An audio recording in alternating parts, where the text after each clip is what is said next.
बड़ी खबर श्रावस्ती से, जहां पुलिस का 48 घंटे में धांसू मास्टर स्ट्रोक। बुजुर्ग दंपत्ति की मौत को आत्महत्या दिखाने की घटिया साजिश बेनकाब। संपत्ति और दुकानों पर अवैध कब्जे की चाह में रचा गया था पूरा खूनी खेल। खावा पोखर में हुए डबल मर्डर की मिस्ट्री अब क्रिस्टल क्लियर। मुख्य आरोपी सुहेल मृतका के पहले पति का बेटा।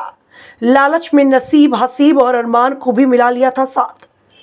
पुलिस का धुआंधार एक्शन, चारों आरोपी खजुआ पोर से दबोचे गए।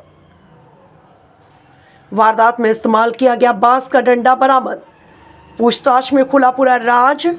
दंपत्ति की हत्या कर आत्महत्या जैसा सीन सेट करने की कोशिश। पुलिस ने कार्रवाई करते हुए चारों आरोपियों को भेजा सलाखों के पीछे। खुलासा हुआ है क्या पूरा मामला?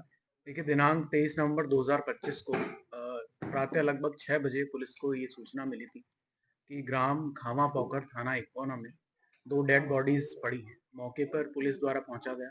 सारे वरिष्ठ अधिकारियों द्वारा घटनास्थल का निरीक्षण किया गया और घटना की जानकारी से प्राप्त हुआ कि मृतकों का नाम क्रमशः रोशन खान पुत्र नूर मोहम्मद है, जिसकी उम्र 80 वर्ष है, और उनकी पत्नी वसीला जो कि निवासी खामा पोखरी कोना की है, जिसकी उम्र 60 वर्ष है। इन दोनों की हत्या कर दी गई और बॉडी को फिर पंचायतनामा की कार्रवाई के पश्चात पोस्टमार्टम के लिए भेजा गया। पोस्टमार्टम की रिपोर्ट से स्पष्ट हुआ कि इनके दोनों मृतकों की जो मृत्यु हुई है, दोनों व्यक्तियों की, इनके स्ट्रैंगुलेशन से मृत्यु हुई है और इनके चेहरे पर और सर पर किसी ब्लंट ऑब्जेक्ट से, जैसे कि किसी डंडे से वार किया गया, इस तरह के उस पर वूंड थे। इसके पश्चात वादी मुकदमा मुसीब, उससे जब कड़ाई से पूछताछ की गई और डिजिटल साक्ष्यों के आधार पर क्रॉस क्वेश्चनिंग की गई, तो अपने आप को गिरता हुआ देख मुसीब ने बताया कि साहब, इस पूरी घटना के क्रम में रिंकू त्रिपाठी, जिसका नाम उर्फ प्रभाकर त्रिपाठी है, जो कि पेशे से वकील है, इसका इसमें हाथ हो सकता है। जब पुलिस द्वारा गहराई से जांच की गई, पुलिस के खुफिया तंत्र की मदद से काफ़ी साक्ष्य एकत्रित किए गए, मृतकों के रिश्तेदारों से जानकारी प्राप्त की गई, तो स्पष्ट हुआ कि अगस्त माह में वकील रिंकू त्रिपाठी उर्फ प्रभाकर त्रिपाठी द्वारा जो मृतका वसीला है, उसकी जो संपत्ति है, उसको वसीला पर दबाव बनाकर मृतक रोशन खान से दान पत्र वसीला के नाम करवा लिया था और उसी दिन वसीला से 2 दुकानें वकील रिंकू त्रिपाठी ने अपने नाम करवा ली थी। जब मृतिका को ये शक हुआ कि जो दुकानें उसने वकील ने अपने नाम करवाई है, बहुत ही औने पौने दाम पर अपने नाम करवा ली है, जबकि मार्केट वैल्यू उन दुकानों की बहुत ज़्यादा है, तो वसीला ने एक मुकदमा दायर किया जिला न्यायालय श्रावस्ती में और हाई कोर्ट लखनऊ में, जिसमें उसने वकील पर आरोप लगाए कि इसने फर्जी तरीके से षड्यंत्र के तहत जो दोनों दुकानें हैं, औने पौने दामों पर अपने नाम करवा ली है। और इसी के क्रम में वसीला द्वारा एक प्रार्थना पत्र थाने पर भी दिया गया था, जिसमें उसने वकील पर जान से खतरा होने एवं षड्यंत्र के तहत दुकानें अपने नाम करवाने का आरोप लगाया था। इसमें जब मुसीब की गिरफ्तारी की गई, तो उस गिरफ्तारी से स्पष्ट हुआ कि इस पूरे घटनाक्रम के पीछे जो षड्यंत्र करता है, वो प्रभाकर त्रिपाठी और रिंकू त्रिपाठी वकील जो पेशे से है वह है।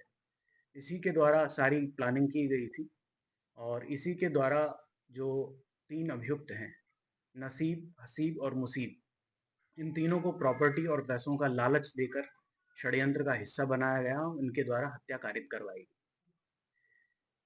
इसमें जो बात निकलकर अंदर से सामने आई है, वकील रिंकू त्रिपाठी द्वारा मुसीब को एक मोटरसाइकिल पहले ही दे दी गई थी ताकि वो वसीला का जो अकाउंट होल्ड पर है उसको अनहोल्ड करवा सके और उसका मुकदमा वापस लिया जा सके। इसका लालच देने के लिए एक मोटरसाइकिल पहले ही उसके नाम करवाई गई थी, उसको दी गई थी और भी 10 लाख रुपए लगभग देने का उसको आश्वासन दिया था। वकील द्वारा ही हसीब और नसीब को प्रॉपर्टी और पैसे का लालच देकर इस हत्या का षड्यंत्र का हिस्सा बनाया गया एवं घटना कारित करवाई। सर, जो है प्रभाकर त्रिपाठी और रिंकू जो है वकील है पेशे से, इससे पूर्व में भी उसके द्वारा कोई घटना करित की गई, उसका आपराधिक इतिहास है क्या सर? देखिए, वकील रिंकू त्रिपाठी पेशे से एक दलाल टाइप का व्यक्ति है, जो कि जमीनों को और दुकानों को औने पौने दामों पर अपने नाम करवाता है और फिर उसको रीसेल करता है। इसी प्रकार के मुकदमे 419-20 के मुकदमे पहले से ही थाना इकोना पर उसके विरुद्ध पंजीकृत है। थाना इकोना पर ही इसी के क्रम में वसीला द्वारा अगस्त माह में एक प्रार्थना पत्र दिया गया था, जिसमें इसी प्रकार का आरोप अंकित था, जिसमें उस समय थाने पर मुकदमा पंजीकृत नहीं हुआ था, जिसकी जांच की जाएगी कि किन कारणों से मुकदमा पंजीकृत नहीं किया गया था। और जो दुकान उसने 2 दुकानें जो बेनामा उसने वसीला से अपने नाम करवाया था, उनमें से एक दुकान को रिंकू त्रिपाठी ने 70 लाख रुपए में किसी अन्य पार्टी को बेच भी दिया था। वकील के अलावा जो 3 अन्य आरोपी हैं, मृतक से उनके क्या संबंध हैं?